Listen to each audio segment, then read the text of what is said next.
Aunt Jemima is given the key to the city of Los Angeles, but 2 out of 3 African Americans still do not have access to education at this time.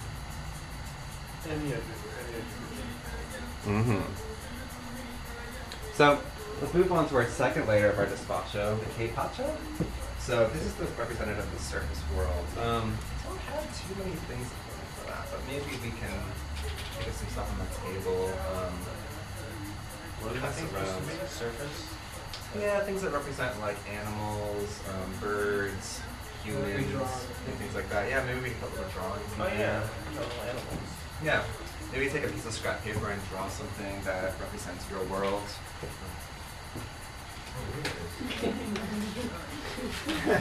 Grass in the world. Definitely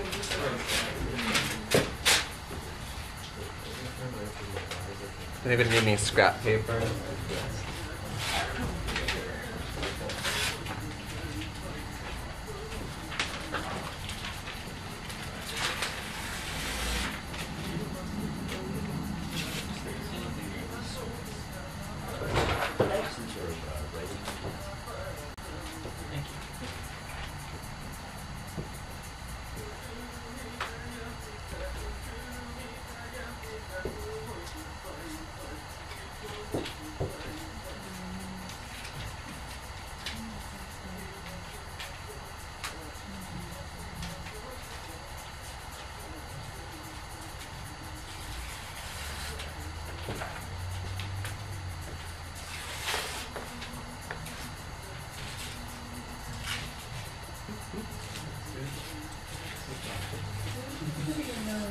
Let's erase her as baby.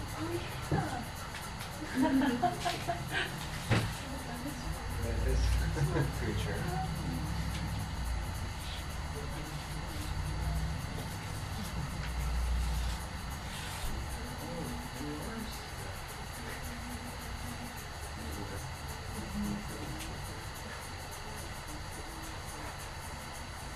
Amazing. Okay. So while you guys are working on that, I'm going to move on. Okay, so 1958, the Badminton Club of Utah State wins the finals, and Light-Bright is approved as an official learning tool by the U.S. Department of Education.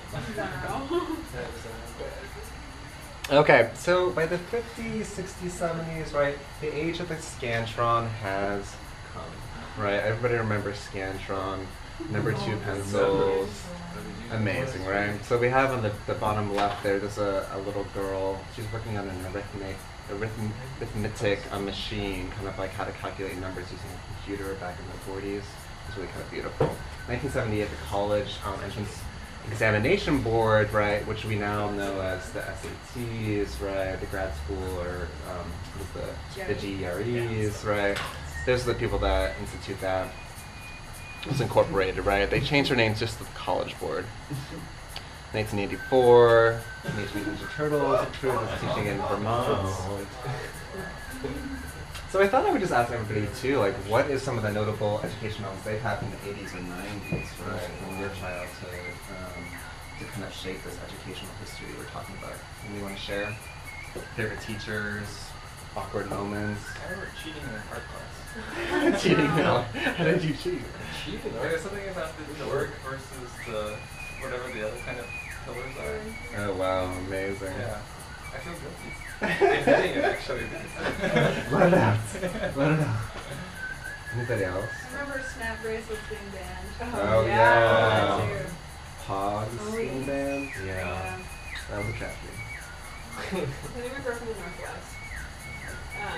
Mary Kay Letourneau is a sex offender who slept with her little kid, and one of the standardized tests in Washington, they had a question that read, you had to connect 4 towns, or you'd like organize them or something like that, and it read Mary Clay Letourneau, or like the 4 towns, and it was just giving this huge big blast thing, and like 10-year-olds could recognize the fact that we know this sex offender was huge.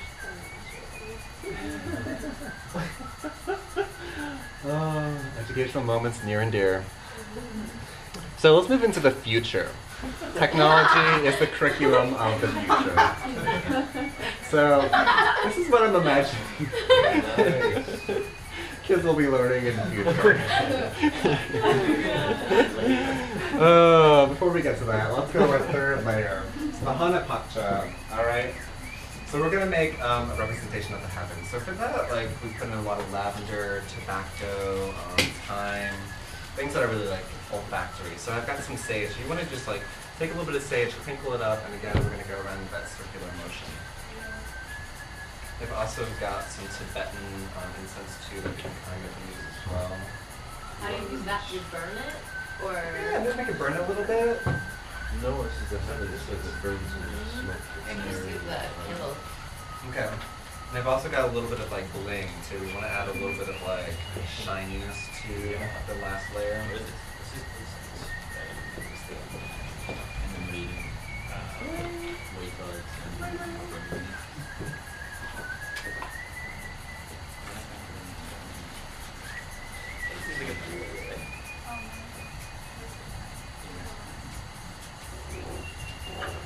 Anybody feels like they need to ring a bell, a little bit of a spot. We can do that. We're definitely going to use that, guys. Yeah.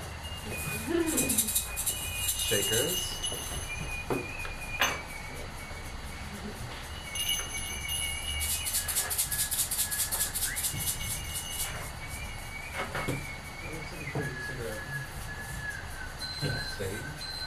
Okay, we're getting there, almost done. Okay, so we have to decide collectively fire or soil. I prefer fire. It's a little illegal around here at first. So I think just as a group, if you guys want to decide like what your collective intention is, if you guys need to burn it, if you want to bury it in the soil. yeah, very long term. Mine was a That's bit, right. I think, Burn it. Mine was like, what was your business? well, Like, Oh, the babies was like Just a personal. It's definitely burial is long term. I'm also you guys kind of actually had a very strong vision of like mycelial, like rhizomatic, like network.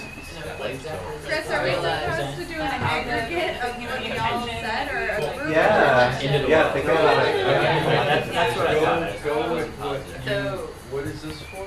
So it depends on the To wrap the final. we didn't really put any like. Yeah, or so anything on it. was Like, there, a little were bit the of intentions people thinking about things like for like their life that they want to like put out Yeah, that's generally over the course of their life, or like I guess mine was long term, now that I think of it, right? So long term. I was wondering Mine was more long Short term, but term or it's something I think mid-term? that we could have Maybe midterms. for me at least. Let's do a midterm. Writing something on fire, like something Then we that put it on the you water need. in this area over Burn it there. on we're gonna top. split it, is what you're saying. We're gonna burn Burn it it on top of around the the Yeah. third. I like that. We got a bird and we got. You guys decide.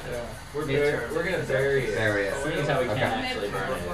All right. Or we're gonna light it on fire and then bury it. Okay. Stop on it. So in 2013, the Huntington Learning Centers and Kaplan sued the DOE to place vending machines in schools with test guides and coaches. Okay. Up here you can see kind of like a vision of the future. So this is kind of like an iPod application to tell you when your math homework is due. Nice.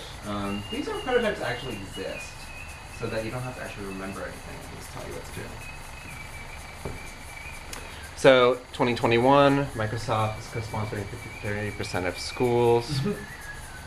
Intel develops an algorithm to predict whether or not kids will be able to properly learn based on their DNA. And of course, barcodes for every child. Last but not least, the Testing Educational Service pays $700 million annually, and they decide to go corporate, right? They become one of Forbes' top 10 companies to look out for. So what is the future of education? Who knows? All right, so to finish up our spatchas, what we're going to do is you're going to fold the piece of paper you have in front of you from north to south, okay, just like kind of in half.